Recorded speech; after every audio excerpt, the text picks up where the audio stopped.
Ha? Anong nangyayari? Bakit walang gumagalaw? Kamusta, Sophie? Sino ka? Ako si President Ganda at hindi lahat ng tao ay nabibigyan ng pagkakataong ito. Isa lamang ang iyong pipiliin. Anong mangyayari kapag pumili ako? Nasa sayo ang pagpapasya. Sundin mo ang sinasabi ng iyong puso. Buong buhay kaming mahirap. Nakita ko si Mama, umiiyak dahil wala kaming pambili ng gamot. Hindi kami nakakakain ng 3 beses sa isang araw. Kaya kung magiging mayaman ako, matutuwa si Mama at giginhawa ng buhay namin.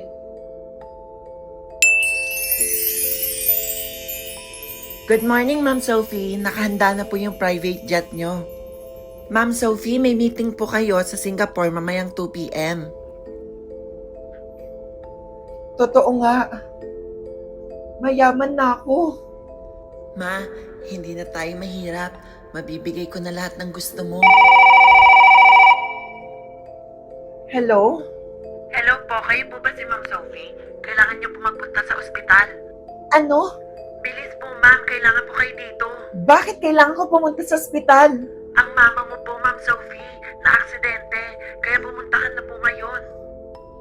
Dok, asan po ang mama ko? Ikaw bang anak ni Aling Rosa? Opo, kamusta na po siya? Stable ang nanay mo, pero kailangan niyang maoperahan sa lalong madaling panahon. Gawin niyo po ang nararapat, Dok, para maligtas po ang mama ko. Kahit milyon pa po ang bayaran, wala po akong pakialam. Ang mahalaga po yung maligtas niyo po ang mama ko. Hindi po pera ang problema. Ano pong ibig niyong sabihin? Kanina ka pa niya hinahanap. Paulit-ulit niyang sinasabi, nasaan si Sophie? Alam mo ba kung kailan kayo huling nagkasama? Ayon sa records, 2 taon na. Anak, uwi ka naman kahit isang araw lang oh. Busy pa ako ma, sa susunod na lang. Kahit sana sabay lang tayong kumain. May meeting ako ma susunod na lang. Akala ko mas magiging masaya si Mama kapag maging mayaman ako. Doc, nagising na po ang pasyente at hinahanap niya po ang anak niyang si Sophie. Ako po yun. Mukhang may gusto po siyang sabihin eh. Ano? Bumubuka po yung bibig niya pero hindi ko maintindihan. Anong gusto sabihin ni Mama? Pasok na lang po kayo, Ma'am. Anak. Ma, andito na po ako. Patawarin mo po ako, hindi ko po agad nalaman. Ang laki mo na talaga. Ang ganda-ganda mo na, anak. Ma, huwag ka na po magsalita, Ma. Magpapagaling ka. May pera na tayo. Ililipat kita sa pinakamagaling na ospital sa ibang bansa. Doon, maibibigay ko na lahat ng gusto mo. Anak, hindi ko naman hiniling na yumaman tayo eh. Ang gusto ko lang, makasabay kitang kumain. Makakwentuhan ka. At makauwi ka kahit isang beses. Anak, birthday ko bukas. Uuwi ka ba? Sorry ma, may business trip kasi ako Anak, miss na kita. Busy lang talaga ma, bawi ako sa'yo. Akala ko, Ma, kapag naging mayaman ako, magiging proud ka na po sa akin. Proud na ako sa'yo, anak, kahit noon pa. Hindi dahil sa pera, kundi dahil anak kita. May isang hiling lang sana ako sa'yo, anak. Ano po yun, Ma? Kahit ano po gagawin ko. Anak, huwag kang mabubuhay dahil lang sa pera. Isipin mo ang mga taong nagmamahal sa'yo. Mahalin mo sila ng buong puso tulad ng pagmamahal ko sa'yo, anak. Doc, bumababa ang vital signs. Code blue, bilis! Ma! Ma! Ma!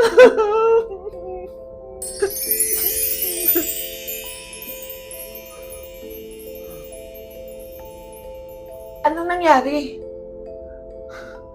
Nasaan ako? Bakit nasa ibang lugar ako? Asa si Mama? Okay ka lang ba, Sophie? Ikaw na naman? Ano kailangan mo sa akin? Nung una kitang tinanong at pinapili, kahirapan o kayamanan, pinili mo ang kayamanan. Dahil alam mo o akala mo na ito ay simpleng tanong lang, pero hindi mo alam ang bawat desisyon ay may kapalit.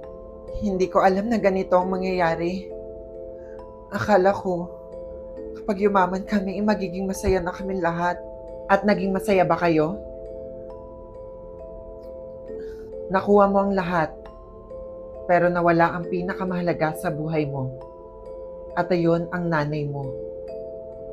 Bibigyan pa kita ng isa pang pagkakataon.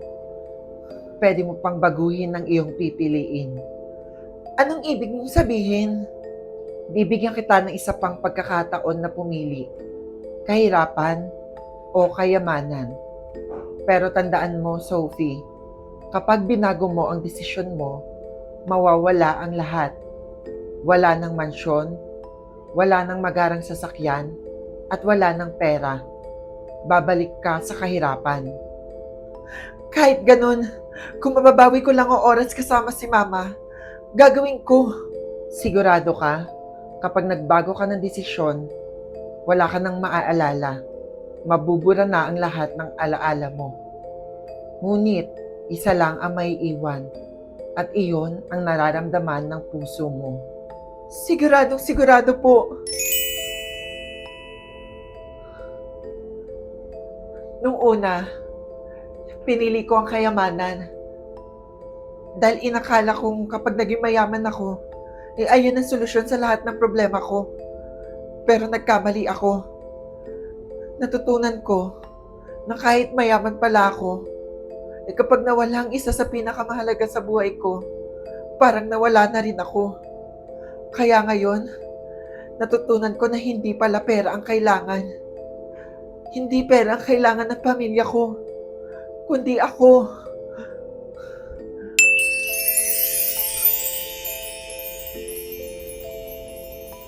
Anak, kumain na tayo habang mainit pa yung pagkain. Tara po, Ma. Anak, nga pala, tuyo lang ang ulam natin ngayon. Pasensya ka na, anak, ha. Wala pa kasing kita si nanay eh. Hayaan mo, kapag makabenta ako mamaya, bibila ko ng paborito mong ulam na adobong manok. Naku, Ma, kahit asin pa yung ulam natin, basta ikaw ang kasama ko, sobrang saya ko na. Anak, parang iba ka ngayon. Dati palagi ka nagrereklamo. Pero bakit ngayon parang ang gaan ng loob mo? Baka ngayon ko lang po na-realize kung ano po talaga ang mahalaga. Nako, si Aling Tanya ata. Saglit lang, anak, ha. Aling Rosa, 2 buwan na po kayong hindi nakakabayad ng renta nyo dito sa bahay. Pasensya na pero kailangan ko na talaga yung bayad. Naku, Aling Tanya, bigyan mo muna ako ng 1 linggong palugit. Naghahanap pa lang kasi ng trabaho yung anak ko eh. O sige, 1 linggo ha. Kapag wala pa rin, kailangan nyo na talagang umalis. O siya, mauna na ako. Maraming salamat talaga, Aling Tanya ha. Ang bait-bait mo talaga.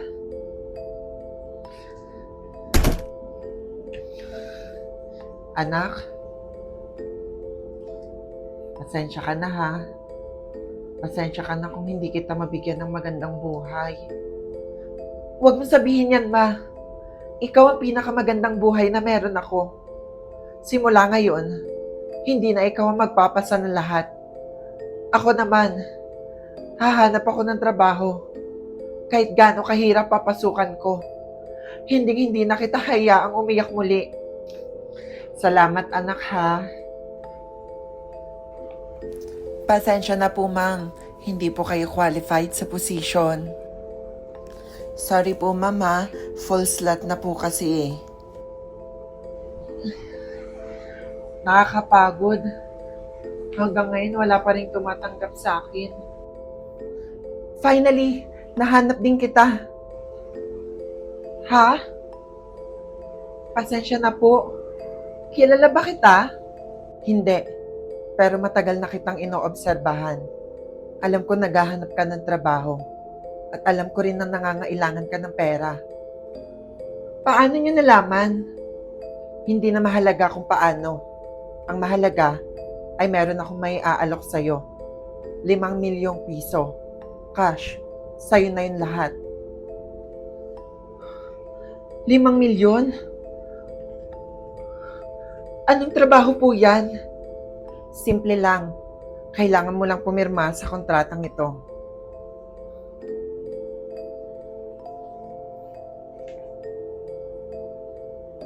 Yun lang? Yun lang.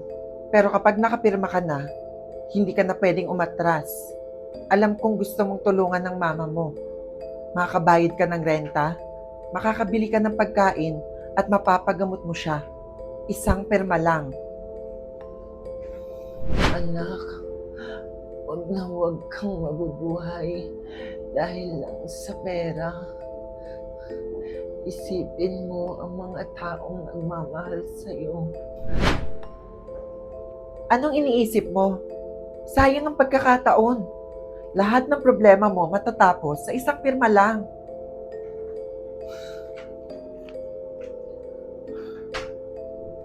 Kaya mo bang ipagpalit ang kalayaan mo kapalit ng 5 milyong piso? Opo. Gusto ko pong yumaman. Pero hindi naman po sa paraang mawawala ang respeto ko sa sarili ko. Pinag-isipan mo ba talaga ang desisyon mo? Maraming tao ang papatay para sa oportunidad na ito. Hindi ko kailangan ng perang may kapalit na konsensya. Mas pipiliin kong mahirapan kaysa mabuhay ng habang buhay na alipin ng pera. Congratulations, Sophie. Ha? Hindi totoong trabaho ang inaalok ko sa'yo. Lahat ng taong lumalapit sa akin, isa lang ang pinipili, at iyon ang pera. Ngunit, ikaw lang ang kaisa-isang tumanggi. Hindi ko maintindihan. Sinusubok ko lang kung anong klaseng tao ka. At ngayon, napatunayan mong hindi ka katulad ng iba. Pag-isipan mo munang mabuti, anak, bago ka pumirma. Ikaw ba si Sophie? Opo. May dala kaming warrant para sa pangalan mo. Anak, ano nangyayari? Hindi ko rin po alam, Ma. May nagawa bang masama ang anak ko? Hindi yan masamang bata. Hindi yan manloloko. At lalong hindi siya magnanakaw. Ma, kalma lang. Wala akong ginagawang masama. Hindi po namin sinasabing may kasalanan siya. May gusto lang pong makipagkita sa kanya. Eh bakit hindi na lang silang pumunta rito? Dahil napakahalaga po ng taong naghihintay sa kanya. At wag po kayo mag-alala, ligtas po siya doon. Ma, dyan ka lang ha. Babalik ako. Good afternoon, Sophie. Ikaw ulit? Pwede bang may magsabi kung ano ang nangyayari? Kanina pa ako kinakabahan eh. Relax. Hindi ka namin pinatawag para arestuhin. Ha? Eh bakit may mga barangay officer? Dahil ayokong isipin mo na scam ito. Noong inaalok kita ng 5 milyong piso, hindi ko sinusukat ang pangangailangan mo. Sinusukat ko ang pagkatao mo. Sa loob ng 5 taon, mahigit 2,000 tao ang sinubok ko. Pare-para silang lahat ay pinili ang pera. Ikaw lang ang kaisa-isang tumanggi. Hindi ko pa rin maintindihan. Ano ba kinalaman ko rito? May iniwang sulat ang founder ng kumpanya. At iisa lang ang nakasulat dito. At alam mo kung ano ang nakasulat? Ang nakasulat dito ay sa taong pipili ng dangal kaysa pera, siya ang susunod na tagapagmana ng kumpanyang ito. At ikaw yon, Sophie. Ako? Oo, Ikaw ang susunod na tagapagmana ng lahat ng kanyang naiwan. Hindi niyo nga ako kilala eh. Bakit ako? Tignan mo ang litratong ito. Ang nasa litrato ay si Don Emilio Villanueva. Siya ang nagtatag ng kumpanyang ito. At siya ang pinakamayamang negosyante sa bansa. Ngunit sa kabila ng kayamanan niya, merong isang bagay na siya ay wala. Ano po iyon? Iyon ang pamilya. Wala siyang pamilya, Sophie. Bago siya pumanaw, isa lang ang naiwan niyang habilin. At ito, babasahin ko sa iyo. Kung nababasa ninyo ito, ibig sabihin, wala na ako. Ayokong mapunta ang pinaghirapan ko sa taong sakim.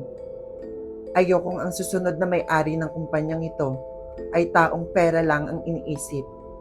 Hanapin ninyo ang isang taong pipili ng integridad kahit mahirap. Pipili ng tama kahit walang nakakakita. At pipili ng dangal kaysa madaling kayamanan.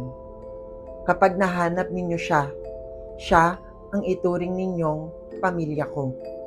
5 taong kaming sumubok. Mapaabogado, doktor, inhinyero, mga empleyado, lahat sila pinili ang pera.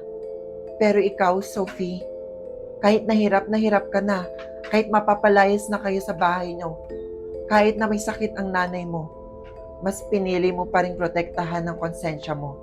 Kaya ikaw ang hinahanap namin, Sophie. Pero hindi ko naman po ginawa yun para lang may kapalit. At yun ang dahilan kung bakit ikaw ang karapat-dapat, Sophie. Kaya pirmahan mo na ang kontrata na iyan. Dahil kapag napirmahan mo na iyan, ikaw na ang magiging bagong may-ari ng Villanueva Group of Companies. Hello? Ano? Imposible! Ano pong nangyari? May malaking problema. May lumapit daw na grupo at pinipilit na sila daw ang malalayong kamag-anak ni Don Emilio. Gusto nilang kunin ang kumpanya. Kung pamilya naman pala nila siya, di sa kanila na lang po. Sophie, naimbestigahan na namin sila. Peke lahat ng dokumento nila. Ang tanging gusto lang nila ay ang kayamanan. Kung ganon, lalaban tayo. Hindi para sa pera, kundi para igalang ang huling habilin ni Don Emilio. Huling tanong, Sophie, bago ka pumirma. Kung magiging bilyonaryo ka, ano ang pinakauna mong gagawin? Hindi ako bibili ng mga magagarang sasakyan. At lalong-lalo na, hindi ako bibili ng mga bagay na hindi ko naman kailangan. Ang una kong gagawin, iuuwi ko ang nanay ko. At gagawan ko siya ng sarili naming bahay na kung saan maninirahan kami ng mapayapa. At babayaran ko rin lahat ng utang niya. At sisiguraduhin ko na wala ng anak ang iiwan ng kanyang pamilya para lang humanap ng pera. At ngayon ko napatunayan na hindi nga kami nagkamali. Ikaw ang taong ipinapahanap sa amin ni Don Emilio. Kaya congratulations, Sophie. Simula ngayon, ikaw na ang bagong chairman at bagong may-ari ng Villanueva Group of Companies.